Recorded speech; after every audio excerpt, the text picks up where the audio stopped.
Alright, we discussed the buckling condition for simply supported beams. So now let's consider different boundary conditions. As a simplification, we want to consider one support is fixed and the other one is free. We call this kind of beams or columns the cantilever condition, isn't it, right? So here we have a column. As a one end, point A is fixed and the point B is free to move. And we applied load P here. As I mentioned, if there is no lateral deformation, so we can analyze the behavior of this structure using one-dimensional loaded member. The stress is simply calculated by dividing P by what? The cross-section area. So let's consider lateral buckling. So as a default, we have positive deformation. Alright, so let's consider free body diagram. So let's consider a part of a structure like this. And then here we want to consider the free body diagram. So this is the external load. And then according to our default choice, our bending moment, internal bending moment correspond to positive curvature. And this is the default direction. So we have positive bending moment. So let's consider the free body diagram for this segment. So if you consider this, let's say the sum of moment should be equal to 0. Sum of all the moments should be equal to 0 in this direction. And then this is my internal bending moment, which causes negative moment according to the sign convention. That's why minus m.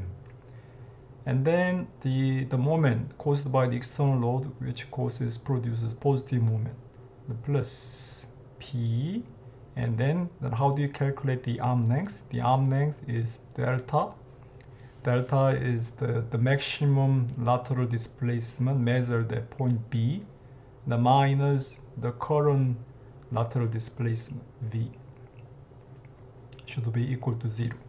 So let's rearrange this equation. Using the flexor formula, let's plug in this flexor formula here, and then we can obtain this equation, isn't it, right? So as usual, what we want to do is we want to divide divide both sides by the flexor rigidity, and then I want to replace P over E by using K square. Then let's solve the governing equation. Then again, similar to the case in simply supported beam, then we can get a solution. And then depending on different mode numbers, we have different mode shape.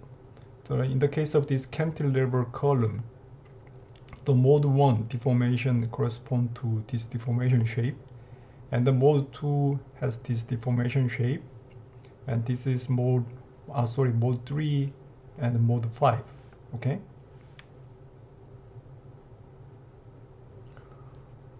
Here we can find very interesting feature here.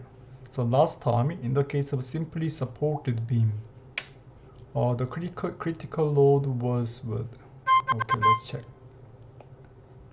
Critical load was measured by this equation, n square pi square, the flexor rigidity by the length square. If you look at this solution, then here n square pi square, the flexor rigidity, and then length square, okay, length square. But here I wonder if you can project what happened in simply supported beam. Actually here the curvature is equal to 0, and this is a free end. So let's check the situation in simply supported beam. In the case of simply supported beam, here the curvature is equal to 0, and then this is what at this moment, at this point, the second derivative of curvature is equal to 0, which means the length in the this cantilever column, the total length cantilever column correspond to the half length of simply supported beam.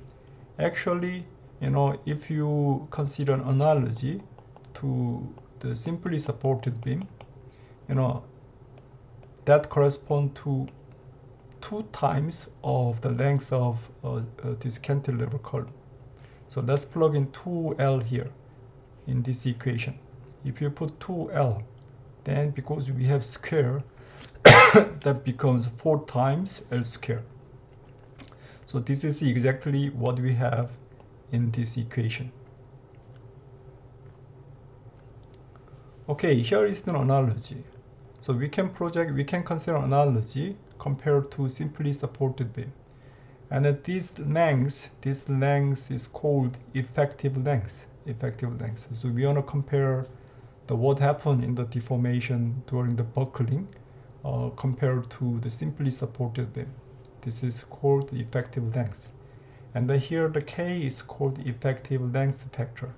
Using the concept of effective length, that we can use the solution obtained for the simply supported column.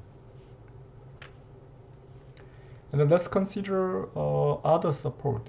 Actually, we can discuss the effect of other support. The first one is a column rotation of both sides are fixed, and then we have only the vertical displacement.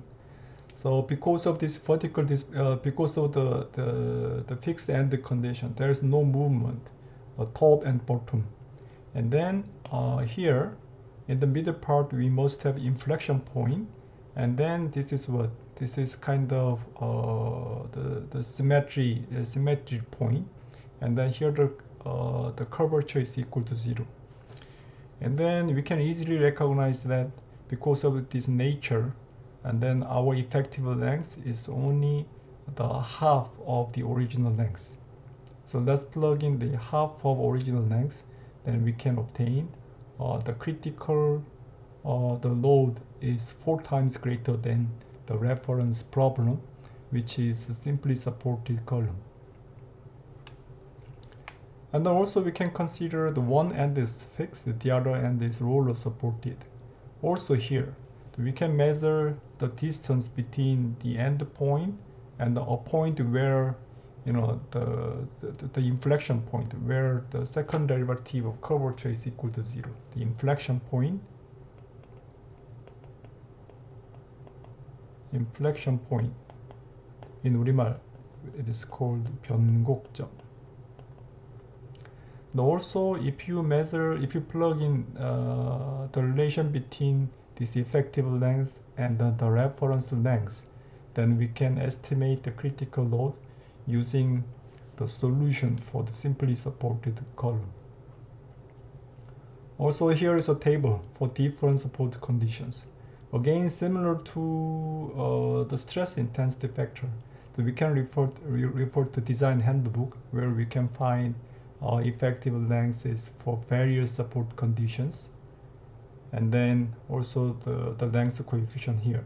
So if you plug in the length coefficient to the simply supported beam, then we can obtain the relation between the simply supported reference column, this is a reference column, and the fixed free and the fixed conditions, one of force, and then the fixed pinned columns. Okay, in practice we can use this design table and design handbook. This is up to the content to be discussed in undergraduate courses. Regarding stability, there are many very interesting issues to be discussed further. Even in material point level, so we have a stability problem, and then also we can extend the discussion regarding the stability to large scale building structures too. And these issues should be discussed in graduate courses. So if you have any questions, please let me know. Okay, thank you for listening.